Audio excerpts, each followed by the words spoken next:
bao với cả chỗ này là bao nhiêu đồng?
Còn này đẹp to ăn hết buổi thuốc ngò này hai cái này có hết bể hay là bố lo xong này hãy thuốc quả với đây bố đẩy đây từ đường xưa kinh bố từ đường kinh bố liệu đây có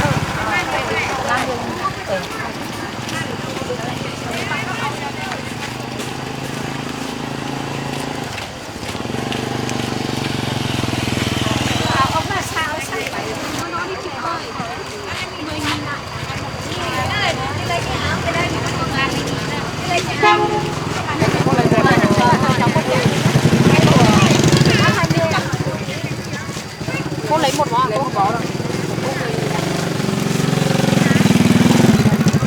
bác hai bó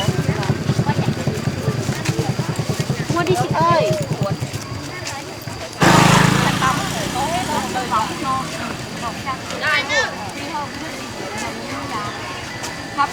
Thì hết rồi không bán nữa.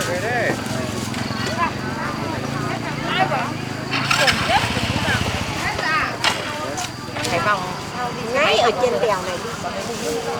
Bây giờ đất trên này nó lở. Bây giờ nhưng mà ô tô không đi được, xe máy cũng không đi được á. Thế cơ à?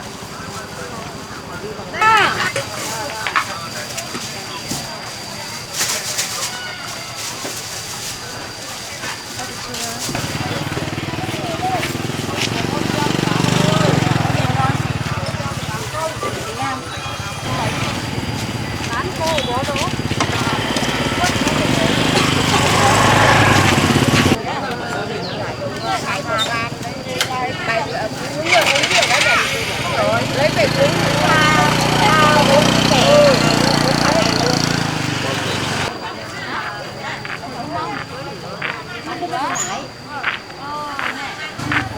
Còn hai bó đỗ à? Vâng.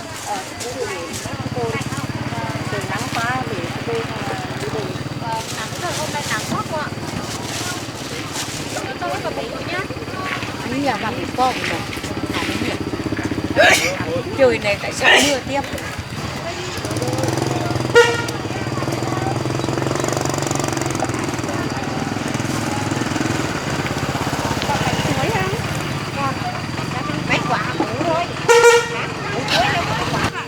Cháu về trước con đi tàu nha.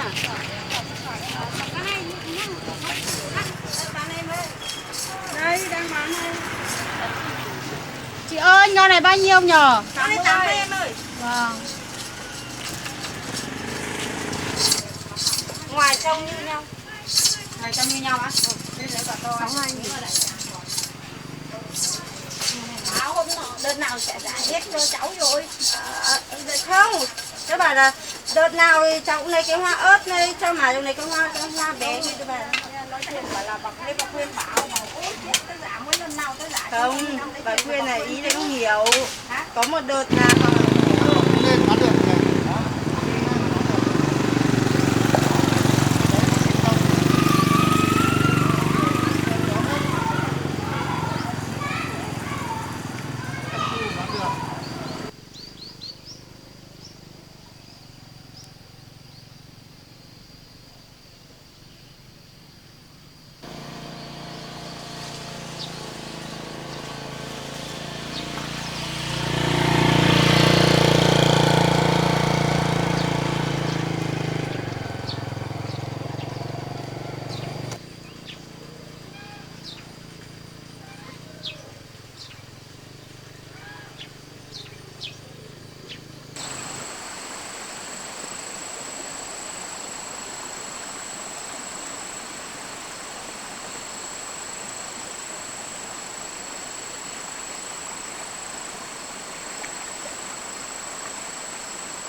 Vâng, cháu đi đâu về đấy?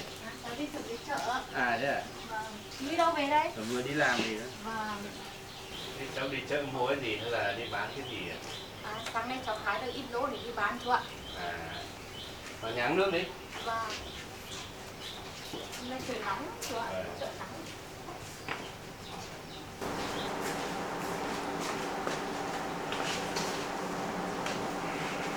Sáng chú đi nhổ một khoai à? Vâng, sáng chú nhiều. Trời nắng lắm.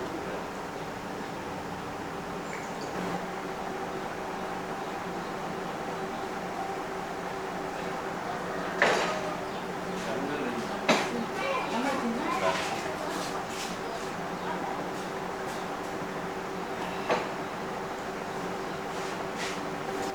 Cháu đang định bảo là ngày mai cháu muốn đi mua xe.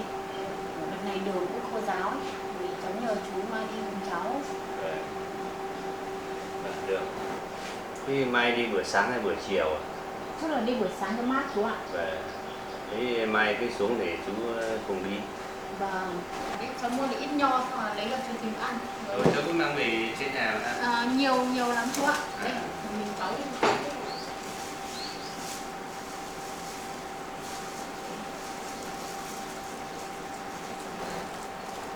Đây, cháu để cho chú Vâng, tìm ăn. thế chú xin nhá. Cái này chú cứ ngâm muối trước nhá, cứ rửa Vâng. sạch xong hăng ăn. Vâng.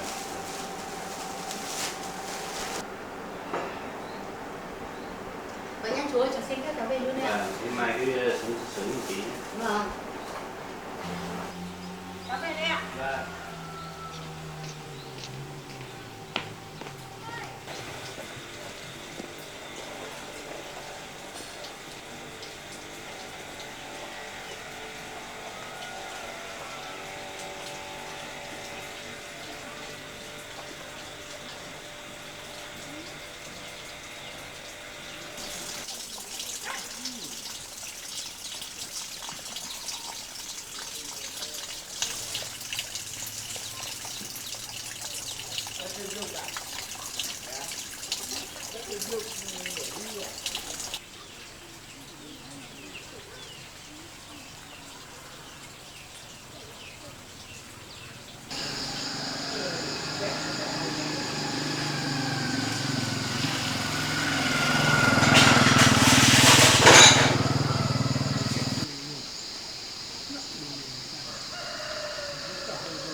100 một cái đi. Vâng, càng nhiều càng vui lắm.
Xuống cửa áo mưa đó, nắng rồi, thấy mưa rồi.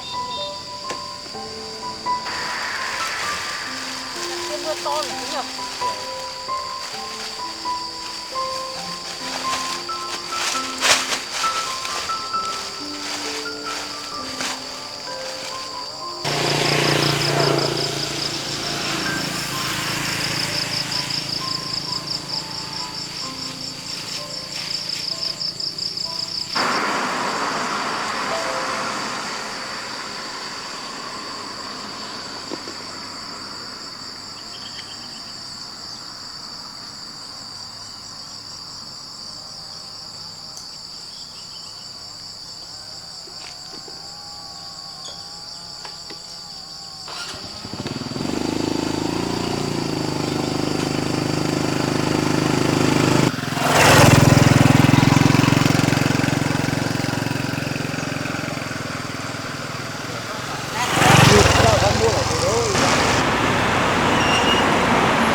Mời chú với chị qua hiện tại đây là con xe của Linh Linh vậy. Linh cháu hiện tại đầy đủ các dòng xe số xe ga. Hiện tại như là dòng xe số thì sẽ có dòng xe Honda UEFA. Hiện tại ở bên cháu đang khu vực trưng bày bên này là khu vực xe số. Đấy, thì có dòng xe UEFA, ZX và Future. Hiện tại thì giá của Alpha này đang dao động khoảng 19 năm cho đến 20.500.000. Đối với dòng xe Honda UEFA nhé. Đối với màu trắng màu đỏ sẽ là cái màu rẻ nhất, sau đó đến màu xanh và cuối cùng là màu đen ngán ở trên kia. Không biết là ngày hôm nay đến đây thì chú với chị đang muốn tham khảo một dòng xe gì ạ? Vâng. Hiện tại xe ga thì bên em đang những cái này đối với dòng xe Honda Vision thì em chỉ vâng. Yên sẽ đi nơi sau này đi lên này.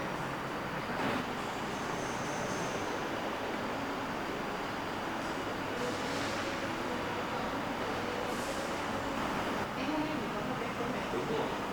Nhưng mà bây giờ dòng xe thì em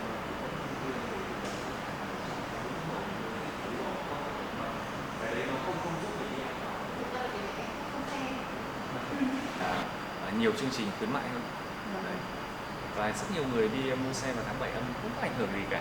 Kể cả biển 4953 người ta vẫn đi bình thường, không sao cả.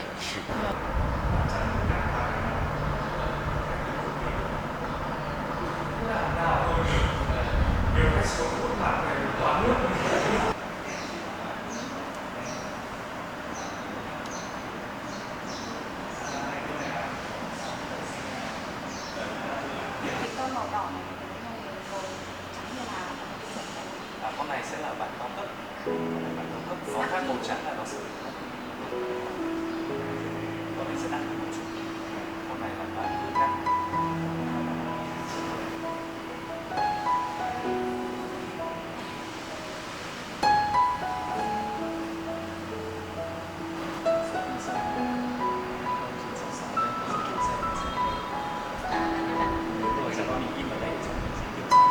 Thế là anh nói là con này 32 triệu là chưa có tính đấy đúng không? Thì chắc nó sẽ không được.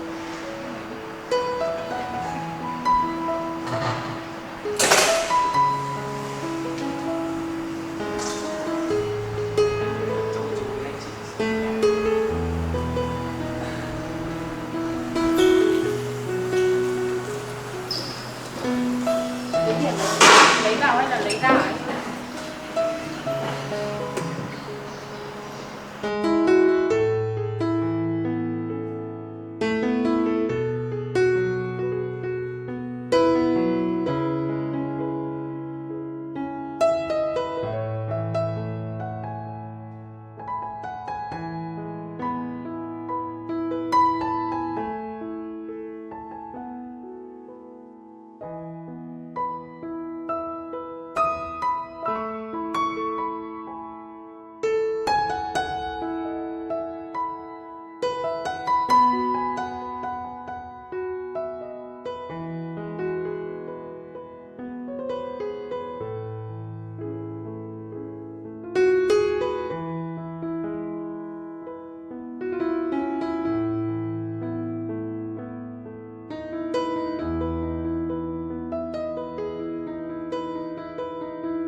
toán chi phí 32 triệu thì không thanh toán chi phí không trong tháng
Và khi mua xe thì xe của em sẽ được bảo hành trong vòng 3 năm để tập trung một máy để cho lỗi các nhà sản xuất thì cần kỹ để làm bảo hành.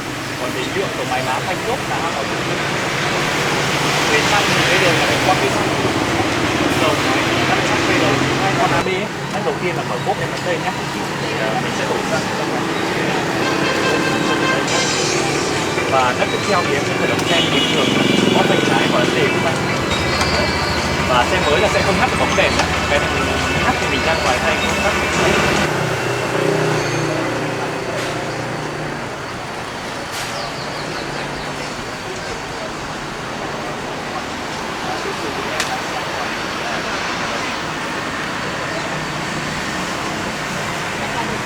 Bắt tay bắt chân. Gặp đây. Đây, nha.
Đấy, có 3 hộ cháu hết.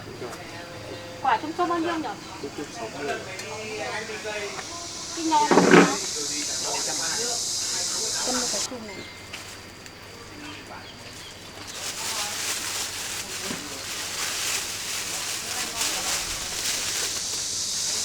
Cái này 130 à? Vâng.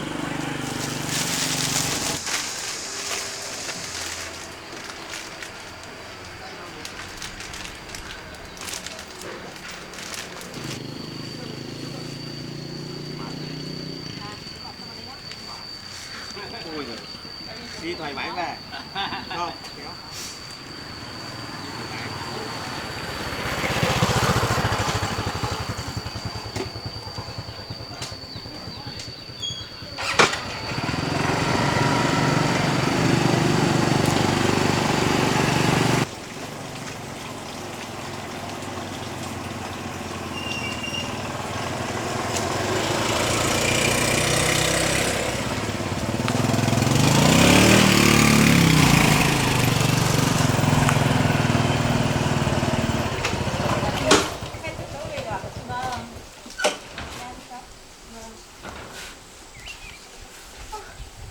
Mình nóng quá. Hôm nay nắng quá.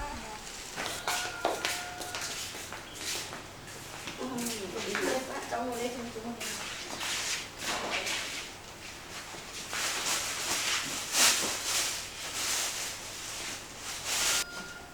Đây người ta xếp lên đây chú ăn đi. Nhưng mà để một ít cháu mang về nhá. Vâng, tí nữa cháu để. Nếu mà ăn quả này thì cũng Nhưng mà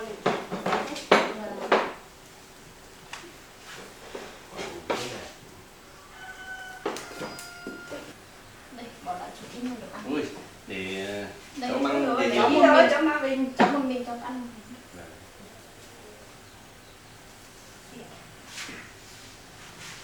thế cháu ngồi con xe ghế thế nhiều tiền Cũng hơn 30 một tí đấy tím ạ. mua được cái xe đẹp này. Vâng.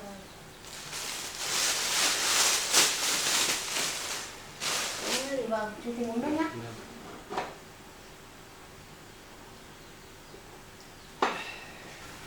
Thế hay chú cháu ăn cơm trưa chưa? Cháu với cả chú ăn ở dưới thành phố rồi thím ạ. Chứ ăn thì đi bày mà ăn cơm. Vâng, cháu ăn cơm rồi. Vâng. Ngon nhỉ? Ngon đấy.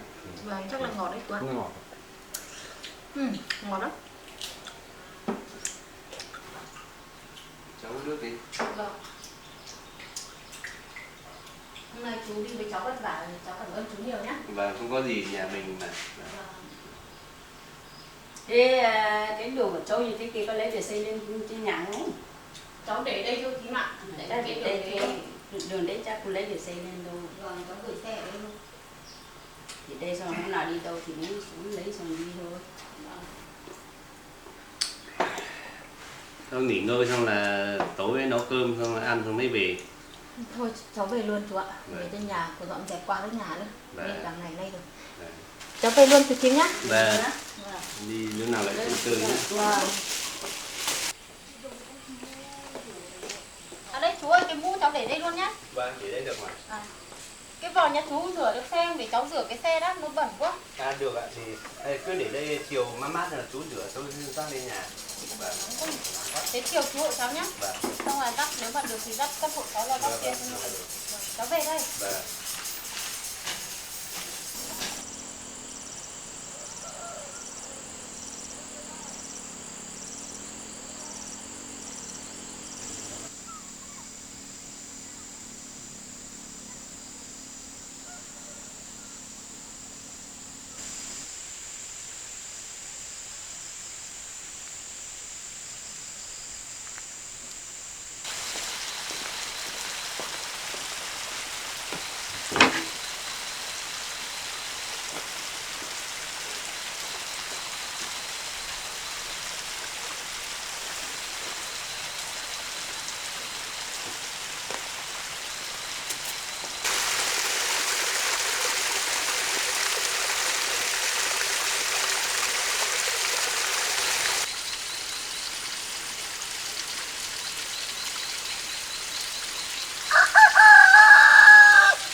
bờ từ trên quà của cửa hàng là từ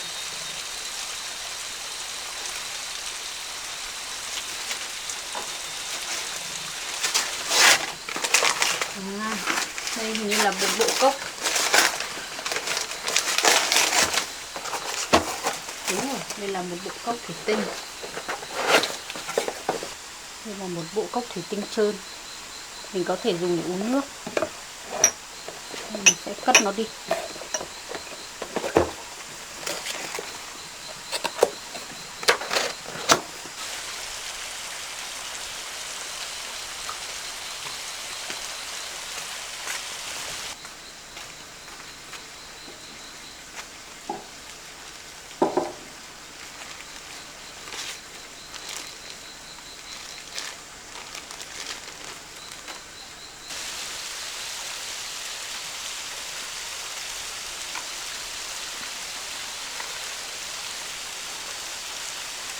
Rất lâu rồi mình mới lại nhìn lại những cái hoa hồng này.